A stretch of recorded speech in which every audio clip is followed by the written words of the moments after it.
रामायण कथा हिंदू शास्त्रों के अनुसार भगवान राम विष्णु के मानव अवतार थे। इस अवतार का उद्देश्य मृत्युलोक में मानव जाति को आदर्श जीवन के लिए मार्गदर्शन देना था। अंततः श्री राम ने राक्षसों का वध किया और धर्म की पुनर्स्थापना की। सरयू नदी के किनारे कौशल नामक एक राज्य था, जिसकी राजधानी का नाम था अयोध्या, और अयोध्या के राजा थे दशरथ। इक्ष्वाकु वंश के सबसे तेजस्वी राजा दशरथ जी की 3 पत्नियां थीं, जिनके नाम थे रानी कौशल्या, रानी कैकई और रानी सुमित्रा। लेकिन बहुत समय से उनकी कोई भी संतान नहीं थी, जिसके कारण उन्हें उत्तराधिकारी की कमी हमेशा सताती थी।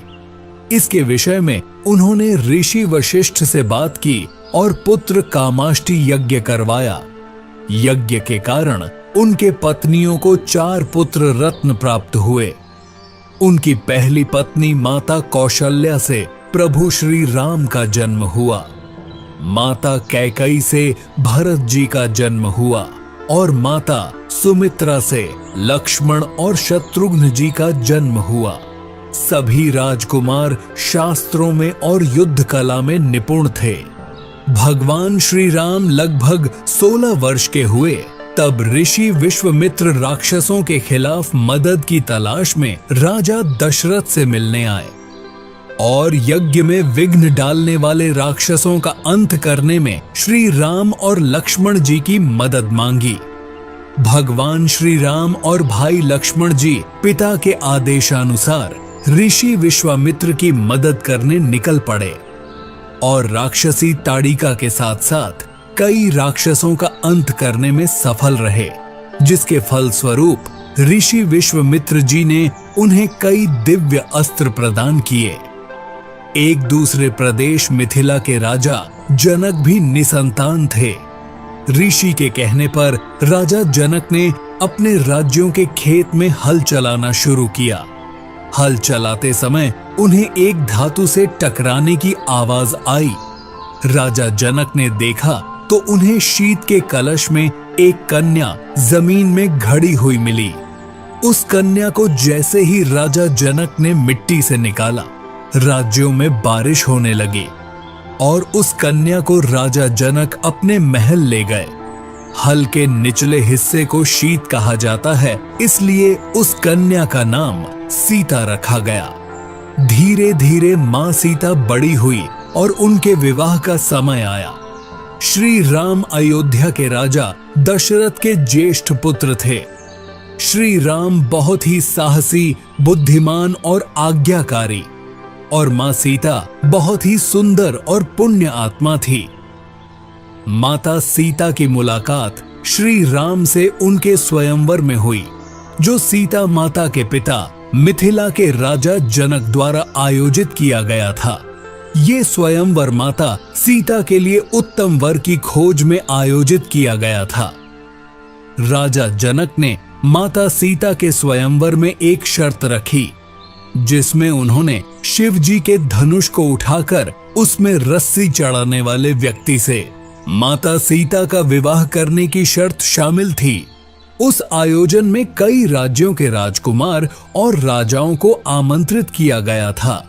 शर्त ये थी कि जो कोई भी इस शिव धनुष को उठाकर धनुष में रस्सी को चढ़ा सकेगा, उसी का विवाह माता सीता से होगा। सभी राजाओं ने कोशिश तो किया, परंतु वे धनुष को हिला भी न सके। जब भगवान श्री राम की बारी आई तो श्री राम ने एक ही हाथ से धनुष उठा लिया और जैसे ही उसके तार को खींचने की कोशिश की, वो धनुष 2 टुकड़ों में टूट गया। इस प्रकार श्री राम और मां सीता का विवाह हुआ। इस प्रकार श्री राम का विवाह मां सीता से, लक्ष्मण जी का विवाह माता सीता की छोटी बहन उर्मिला से और भरत जी और शत्रुघ्न जी का विवाह राजा जनक के छोटे भाई की 2 पुत्रियों मांडवी और श्रुतकीर्ति से हो गया।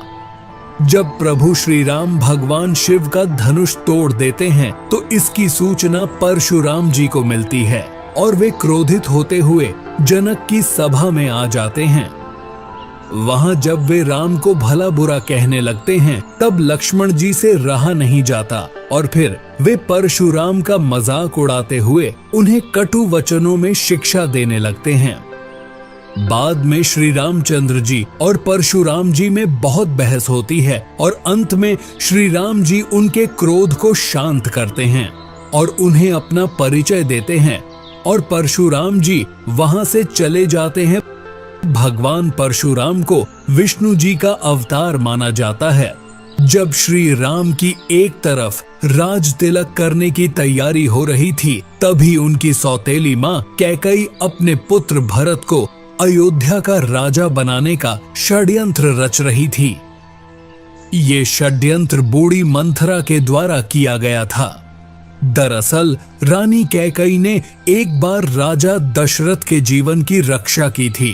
तब राजा दशरथ ने उन्हें कुछ भी 2 वर मांगने के लिए कहा था, पर रानी कैकई ने कहा था कि वो समय आने पर जरूर मांग लेंगी।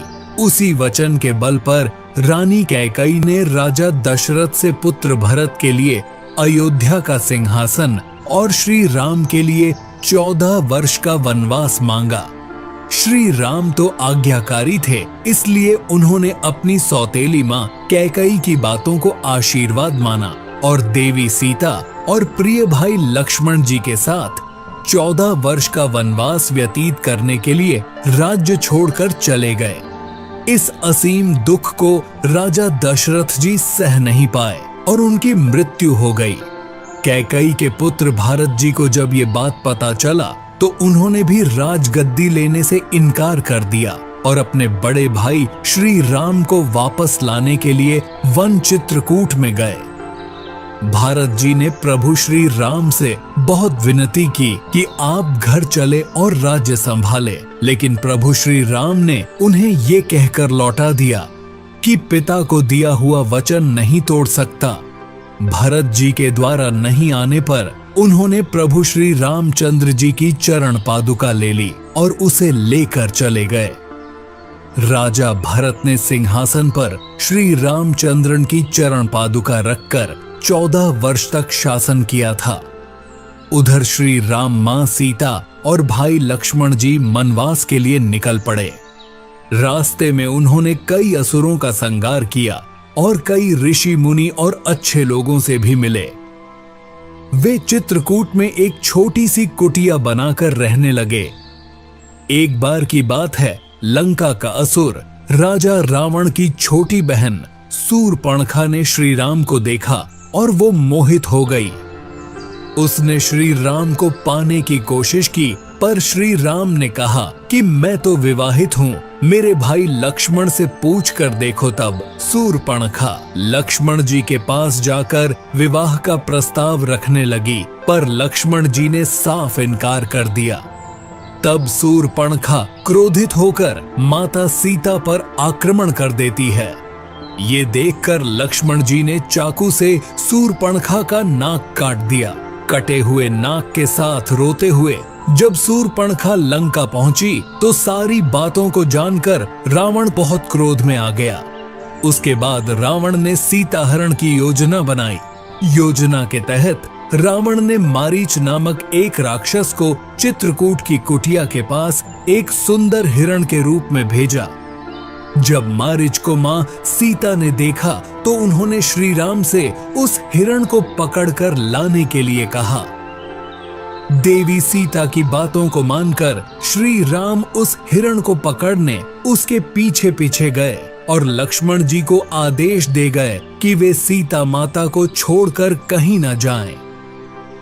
बहुत पीछा करने के बाद श्री राम ने उस हिरण को अपने बाण से मार डाला। जैसे ही श्री राम का बाण उस हिरण बने मारीच को लगा, वो अपने राक्षस रूप में आ गया और श्री राम की आवाज में माता सीता और लक्ष्मण जी को मदद के लिए पुकारने लगा।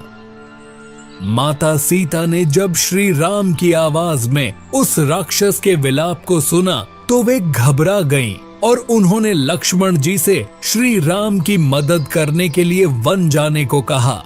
लक्ष्मण जी ने सीता माता की कुटिया को चारों ओर से लक्ष्मण रेखा से सुरक्षित किया और वे श्री राम की खोज करने वन चले गए। उधर योजना के अनुसार रावण एक साधु के वेश में कुटिया पहुंचा और भिक्षाम देही का स्वर लगाने लगा। जैसे ही रावण ने कुटिया के पास लक्ष्मण रेखा पर अपना पैर रखा, उसका पैर जलने लगा। ये देखकर रावण ने माता सीता को बाहर आकर भोजन देने के लिए कहा।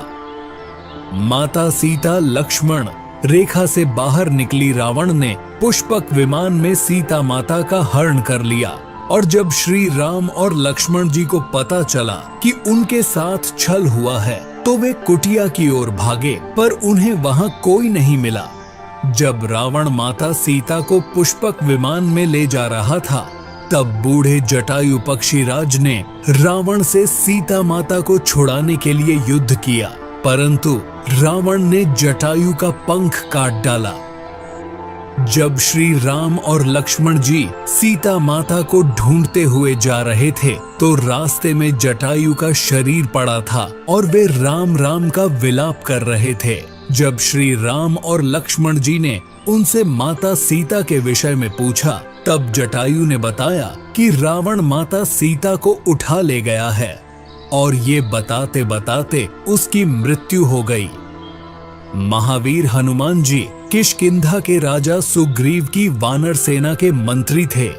श्री राम जी और हनुमान जी पहली बार ऋषिकेश पर्वत पर मिले, जहां सुग्रीव और उनकी वानर सेना रहती थी। सुग्रीव के भाई बाली ने सुग्रीव से उसका राज्य भी छीन लिया और उसकी पत्नी को भी। जब सुग्रीव श्री राम से मिले, तब ये दोनों मित्र बन गए। जब रावण पुष्पक विमान में सीता माता को ले जा रहा था, तो माता सीता ने निशानी के लिए अपने आभूषण फेंक दिए थे। वो सुग्रीव की सेना के कुछ वानरों को मिला। जब उन्होंने श्री राम को वो आभूषण दिखाए, तो श्री राम और लक्ष्मण जी की आंखों में आंसू आ गए। फिर श्री राम ने बाली का वध करके सुग्रीव को किष्किंधा का राजा बना दिया। सुग्रीव ने भी मित्रता निभाते हुए भगवान श्री राम को ये वचन दिया कि वो और उनकी वानर सेना सीता माता को रावण के चंगुल से छुड़ाने के लिए पूरी जी जान लगा देंगे। सुग्रीव और जामवंत जी ने मिलकर सुग्रीव की वानर सेना का नेतृत्व किया और चारों दिशाओं में अपनी सेना को भेजा। सभी दिशाओं में ढूंढने के बाद भी कुछ ना मिलने पर ज्यादातर सेना वापस लौट आई। दक्षिण की तरफ हनुमान जी एक सेना लेकर गए थे, जिसका नेतृत्व अंगद कर रहे थे। जब वे दक्षिण समुद्र के तट पर पहुंचे, तो वे भी उदास होकर विंध्य पर्वत पर इसके विषय में बातचीत कर रहे थे। वहीं पर एक बड़ा सा पक्षी बैठा था, जिसका नाम था संपाति। संपाति वानरों को देखकर बहुत खुश हुआ और भगवान का शुक्रिया करने लगा। इतना सारा भोजन देने के लिए जब सभी वानरों को पता चला कि वो उन्हें खाने की कोशिश करने वाला था, तो सभी उसकी घोर आलोचना करने लगे और महान पक्षी जटायु का नाम लेकर उसकी वीरता की कहानी सुनाने लगे। जैसे ही जटायु की मृत्यु की बात उसे पता चली, वो जोर जोर से विलाप करने लगा। उसने वानरों को बताया कि वो जटायु का भाई है, और उसने ये भी बताया कि उसने और जटायु ने मिलकर स्वर्ग में जाकर इंद्र को भी युद्ध में हराया था। वो तो सूर्य की तेज किरणों से जटायु की रक्षा करते समय उसके सभी पंख जल गए और वो इस पर्वत पर गिर गया। उसने वानरों को बताया कि वो बहुत ज्यादा जगह पर जा चुका है। उसने ये भी बताया कि लंका का असुर राजा रावण ने माता सीता को अपहरण किया है और उसे दक्षिण समुद्र के दूसरी ओर उसका राज्य है।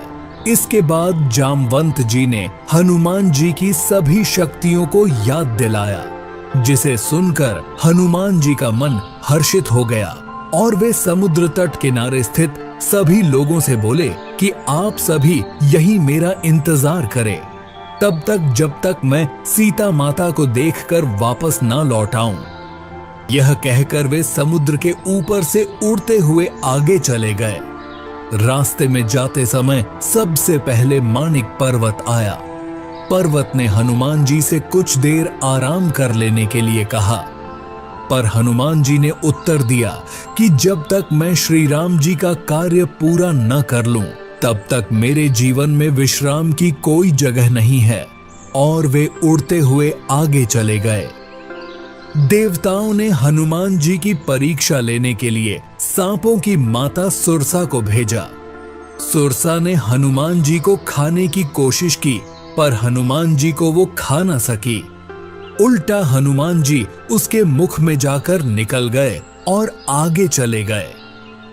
समुद्र में एक छाया को पकड़कर खा लेने वाली राक्षसी सिंहिका रहती थी। उसने हनुमान जी को पकड़ लिया, पर हनुमान जी ने उसे भी मार गिराया। समुद्र तट पर पहुंचने के बाद हनुमान जी एक पर्वत के ऊपर चढ़ गए और वहां से उन्होंने लंका की ओर देखा।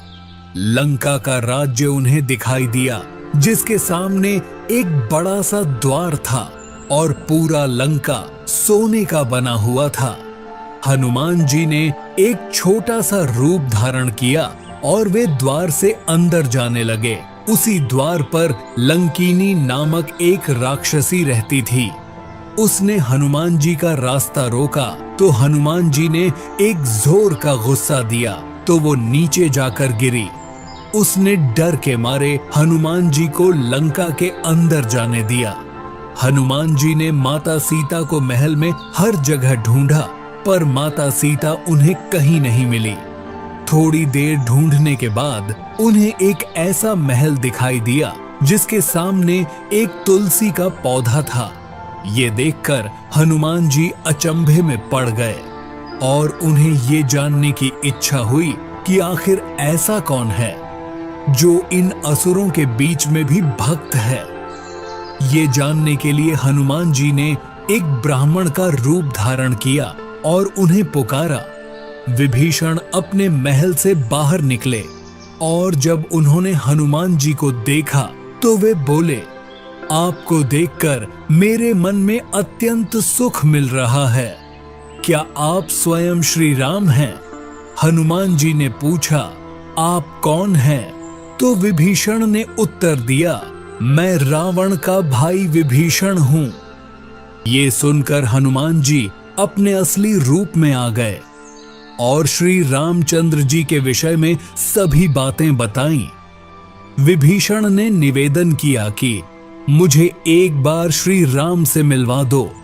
हनुमान जी ने कहा कि मैं श्री राम जी से जरूर मिलवा दूंगा, परंतु पहले मुझे ये बताएं कि मैं जानकी माता से कैसे मिल सकता हूं।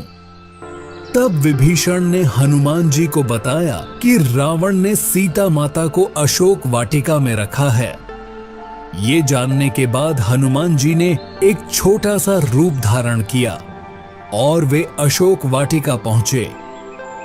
वहां पहुंचने के बाद उन्होंने देखा कि रावण अपनी दासियों के साथ उसी समय अशोक वाटिका में पहुंचा और सीता माता को अपनी ओर देखने के लिए शाम दाम दंड भेद का उपयोग करने लगा, पर तब भी माता सीता ने एक बार भी उसकी ओर नहीं देखा।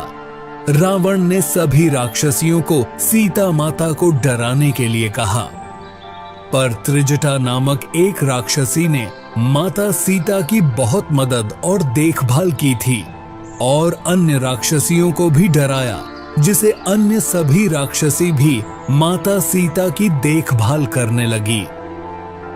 कुछ देर बाद हनुमान जी ने माता सीता के सामने श्री राम की अंगूठी डाल दी। श्री राम नाम से अंकित अंगूठी को देखकर सीता माता की आंखों से खुशी के आंसू निकल पड़े, परंतु सीता माता को संदेह हुआ कि कहीं ये रावण की कोई चाल तो नहीं। अब माता सीता ने पुकारा कि कौन है जो ये अंगूठी लेकर आया है। उसके बाद हनुमान जी प्रकट हुए, पर हनुमान जी को देखकर भी सीता माता को विश्वास नहीं हुआ। इसके बाद हनुमान जी ने मधुर वचनों के साथ प्रभु रामचंद्रन जी के गुणों का वर्णन किया और बताया कि वे श्री राम जी के दूत हैं। माता सीता ने व्याकुलता से श्री राम जी का हाल चाल पूछा। हनुमान जी ने कहा, हे माते, श्री राम जी बिल्कुल ठीक है और वे आपको बहुत याद करते हैं। वे बहुत जल्द ही आपको लेने आएंगे और मैं शीघ्र ही आपका संदेश श्री राम जी के पास पहुंचा दूंगा। तब हनुमान जी ने सीता माता से श्री राम जी को दिखाने के लिए कुछ चीज मांगा, तो माता सीता ने हनुमान जी को अपने कंगन उतार कर दे दिए। अब इस सब के बाद हनुमान जी को बहुत भूख लगी थी, तो हनुमान जी अशोक वाटिका में लगे पेड़ों के फलों को खाने लगे। फलों को खाने के साथ साथ हनुमान जी उन पेड़ों को तोड़ने भी लगे। तभी रावण के सैनिकों ने हनुमान जी पर प्रहार किया और हनुमान जी ने सभी को मार गिराया। जब रावण को इस बात का पता चला कि कोई बंदर अशोक वाटिका में उत्पात मचा रहा है, तो रावण ने अपने पुत्र अक्षय कुमार को भेजा। हनुमान जी ने उसे क्षण भर में मार डाला। कुछ देर बाद जब रावण को अपने पुत्र की मृत्यु का पता चला, तो वो बहुत ज्यादा क्रोधित हुआ। उसके बाद रावण ने अपने ज्येष्ठ पुत्र मेघनाद को भेजा। हनुमान जी के साथ मेघनाद का बहुत ज्यादा युद्ध होता है और कुछ न कर पाने के बाद मेघनाद ने ब्रह्मास्त्र का सहारा लिया। ब्रह्मास्त्र का सम्मान करते हुए हनुमान जी स्वयं बंधक बन गए। हनुमान जी को रावण की सभा में लाया गया। रावण हनुमान जी को देखकर हंसा और फिर क्रोधित होकर उनसे प्रश्न किया, तूने किस कारण अशोक वाटिका को तहस नहस कर दिया? तूने किस कारण मेरे सैनिकों और पुत्र का वध कर दिया? क्या तुझे अपने प्राण जाने का डर नहीं है? यह सुनकर हनुमान जी ने उत्तर दिया, जिसने महान शिव धनुष को पल भर में तोड़ डाला, जिसने खरदूषण और बाली को मार गिराया, जिसकी प्रिय पत्नी का तूने अपहरण किया है। मैं उन्हीं का दूत हनुमान हूं। मुझे भूख लग रही थी, इसलिए मैंने फल खाए और तुम्हारे सैनिकों ने मुझे खाने नहीं दिया। अभी भी समय है, सीता माता को श्री राम को सौंप दो और उनसे क्षमा मांग लो। रावण हनुमान जी की बातों को सुनकर हंसने लगा और बोला, रे दुष्ट, तेरी मृत्यु तेरे सिर पर है। ऐसा कहकर रावण ने अपने मंत्रियों को हनुमान जी को मार डालने का आदेश दिया। ये सुनकर सभी मंत्री हनुमान जी को मारने दौड़े।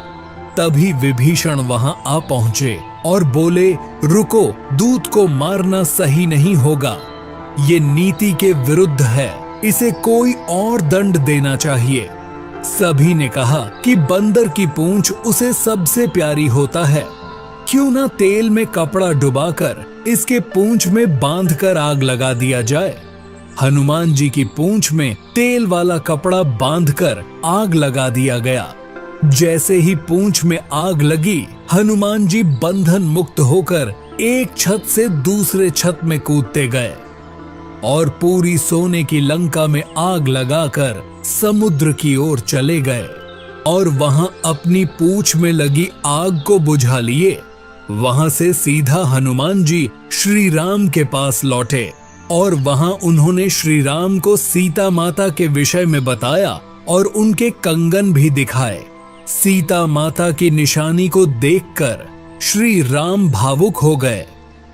अब श्री राम और वानर सेना के चिंता का विषय था कि कैसे पूरी सेना समुद्र की दूसरी ओर जा सकेंगी। श्री राम जी ने समुद्र देव से निवेदन किया कि वे रास्ता दे ताकि उनकी सेना समुद्र पार कर सके, परंतु बार बार कहने पर भी समुद्र देव ने उनकी बात नहीं माने। तो भगवान श्री राम ने लक्ष्मण जी से धनुष मांगा और अग्नि बाण को समुद्र पर साधा, जिसे कि पानी सूख जाएगा और वे आगे बढ़ सकेंगे। जैसे ही श्री राम ने ऐसा किया, समुद्र देव डरते हुए प्रकट हुए और श्री राम से माफी मांगी और कहा, हे नाथ, ऐसा न करे। आपके इस बाण से मेरे में रहने वाले सभी जीव और जीवित प्राणियों का अंत हो जाएगा। श्री राम जी ने कहा, हे समुद्र देव, हमें ये बताए कि मेरी ये विशाल सेना इस समुद्र को कैसे पार कर सकेंगे। समुद्र देव ने कहा, हे रघुनंदन राम, आपकी सेना में 2 वानर हैं, नल और नील। उनके स्पर्श करके किसी भी बड़े से बड़े पत्थर को पानी में तैराया जा सकता है। ये कहकर समुद्र देव चले गए। उनके सलाह के अनुसार नल और नील ने पत्थरों पर श्री राम का नाम लिखा और समुद्र में फेंक कर देखा तो वो पत्थर तैरने लगा। उसके बाद एक के बाद एक करके नल और नील ने पत्थरों को फेंकते रहे और समुद्र के अगले छोर तक पहुंच गए। श्री राम ने अपनी सेना के साथ समुद्र किनारे डेरा डाला। जब इस बात का पता रावण की पत्नी मंदोदरी को चला, वो घबरा गई। उसने रावण को बहुत समझाया, पर रावण नहीं समझा और सभा में चला गया। रावण के भाई विभीषण ने भी रावण को बहुत समझाया और सीता माता को सम्मान पूर्वक श्री राम को सौंप देने के लिए कहा, परंतु ये सुनकर रावण क्रोधित हो गया और अपने ही भाई को लात मारकर बाहर कर दिया। विभीषण ने अपना राज्य छोड़ दिया और वे श्री राम के पास गए। प्रभु श्री राम ने भी खुशी के साथ उन्हें स्वीकार किया और अपने डेरे में रहने के लिए जगह दी। आखिरी बार श्री राम ने शांति संदेश के रूप में बाली का पुत्र अंगद कुमार को भेजा था, पर वहां पर सभी उनका उपहास करने लगे। तब अंगद कुमार ने भरी सभा में रावण की पूरी सेना को चुनौती दिया कि अगर कोई भी उसका पैर उठा लेगा तो वो अपनी हार स्वीकार कर लेंगे और प्रभु श्री राम की सेना के साथ लंका से लौट जाएंगे। ऐसा कहकर अंगद कुमार ने अपना पैर जमा दिया। इसके बाद रावण के दरबार में एक एक करके सभी योद्धा आने लगे, लेकिन कोई भी अंगद कुमार का पैर उठा नहीं पाया। रावण के पुत्र मेघनाद ने भी कोशिश की और वो भी असफल रहा। अब रावण खुद अंगद कुमार का पैर उठाने आया और जैसे ही रावण अंगद कुमार का पैर पकड़ने नीचे झुका, उसका मुकुट नीचे गिर गया तो अंगद कुमार ने अपना पैर हटा लिया और कहा कि ये चुनौती सिर्फ उनके सेना के लिए थी। ऐसा कहकर अंगद कुमार वो मुकुट लेकर वहां से चले गए। इसके बाद श्री राम और रावण की सेना के बीच भीषण युद्ध हुआ। इस युद्ध में लक्ष्मण जी पर रावण के पुत्र मेघनाद ने शक्ति बाण से प्रहार किया था, जिसके कारण हनुमान जी संजीवनी बूटी लेने के लिए हिमालय पर्वत पर गए थे, परंतु वे उस पौधे को पहचान न सके, जिसके कारण वे पूरा हिमालय पर्वत उठा लाए थे।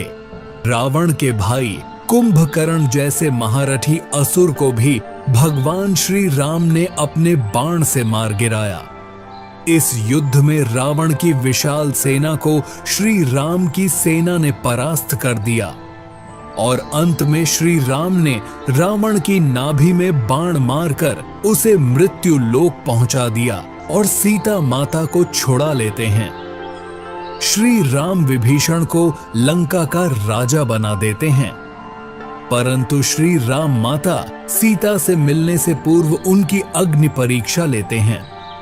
उसके बाद श्री राम माता सीता और भाई लक्ष्मण जी के साथ अयोध्या अपने राज्य 14 वर्ष के वनवास से लौटते हैं। उसके बाद श्री राम को अयोध्या का राजा घोषित किया गया और उनका जीवन खुशियों से बीत रहा था। कुछ समय बाद माता सीता गर्भवती हो जाती है, परंतु जब श्री राम लोगों के मुख से अग्नि परीक्षा के विषय में सुनते हैं, सीता माता को अयोध्या छोड़कर चले जाने को कहते हैं। माता सीता को इस बात से बहुत दुख होता है। माता सीता को महर्षि वाल्मीकि जी अपने आश्रम में आश्रय देते हैं। वहीं माता सीता 2 पुत्रों को जन्म देती है जिनका नाम लव और कुश रखा गया। लव और कुश ने महर्षि वाल्मीकि जी से पूरी रामायण का ज्ञान लिया। वे दोनों बालक, पराक्रमी और ज्ञानी थे। उधर श्री राम ने चक्रवर्ती सम्राट बनने और अपने पापों से मुक्त होने के लिए अश्वमेध यज्ञ किया। इस यज्ञ में एक घोड़े को सचेत रूप से छोड़ा जाता था। वो घोड़ा जितना ज्यादा क्षेत्र तक जाता था, उसे राज्य में सम्मिलित कर दिया जाता था। इस यज्ञ को पत्नी के बिना नहीं किया जा सकता था, इसलिए श्री राम ने माता सीता की स्वर्ण मूर्ति भी बनवाई थी। जब श्री राम का घोड़ा स्वच्छेद रूप से छोड़ा गया, तो वो भी एक राज्य से दूसरे राज्य में गया। जब वो घोड़ा महर्षि वाल्मीकि जी के आश्रम के पास पहुंचा, तो लवकुश ने उसे पकड़ लिया। जब श्री राम को पता चला, तो उन्होंने अपनी सेना को भेजा, परंतु लवकुश से युद्ध में सब हार गए। जब श्री राम वहां पहुंचे, तो उन्होंने उन बालकों से पूछा कि वे किसके पुत्र हैं। तो लवकुश ने माता सीता का नाम लिया। जब श्री राम ने ये सुना, तो उन्होंने बताया कि वे उनके पिता हैं। यह सुनकर लवकुश भी बहुत खुश हुए और श्री राम से गले मिल गए। उसके बाद वे मां सीता से आश्रम में जाकर मिले